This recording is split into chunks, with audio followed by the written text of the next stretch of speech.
Sapphire is an example of the kind of filmmaking that gave British cinema a bad name, but I say that not to dismiss it so much as to ask why the positive qualities offered by it and similar films are not acknowledged. It is no masterpiece, and its script and actor-centered approach is unlikely to excite anyone interested in pure cinema. But as the police investigate the murder of a young black woman who passed as white, the film still holds attention despite its bland style, thus raising questions of why the theatrical tradition for which British film is notorious is so undervalued. The source of the prejudice is easy to locate. As auteurism centered attention on the director, the solid scripts and complex characterization that are the strong suit of British films no longer interested critics. The chief beneficiary of this shift in emphasis was Hollywood, and most British films, while similar, they are in English after all, seem stodgy in comparison.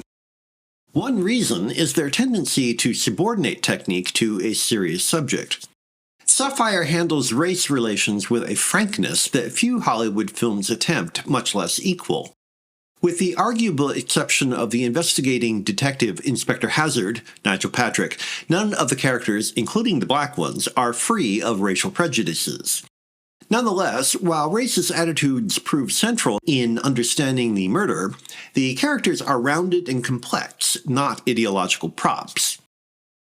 Basil Dearden, responsible for another famous social problem film, Victim, directs with the kind of invisible technique that guarantees auteurist neglect.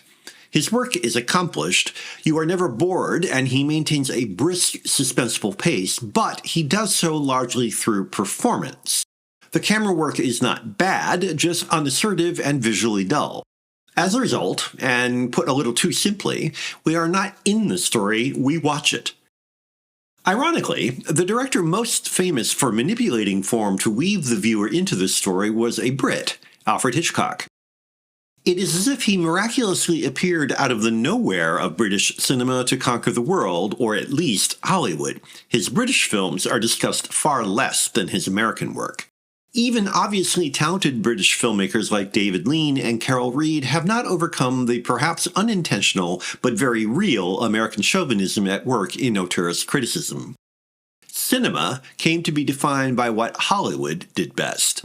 The tight writing, layered performances, and sophistication about human behavior offered by British films had to be marginalized because Hollywood does not provide them. Contemporary British filmmakers do not suffer this discrimination, but solid, older entertainment like Sapphire continues to be overlooked by critics, if not by audiences. It is as if, to correct for the contempt in which Hollywood was originally held, all alternative pleasures had to be dismissed. Perhaps if Sapphire and films like it were in French, auteurists would take them more seriously.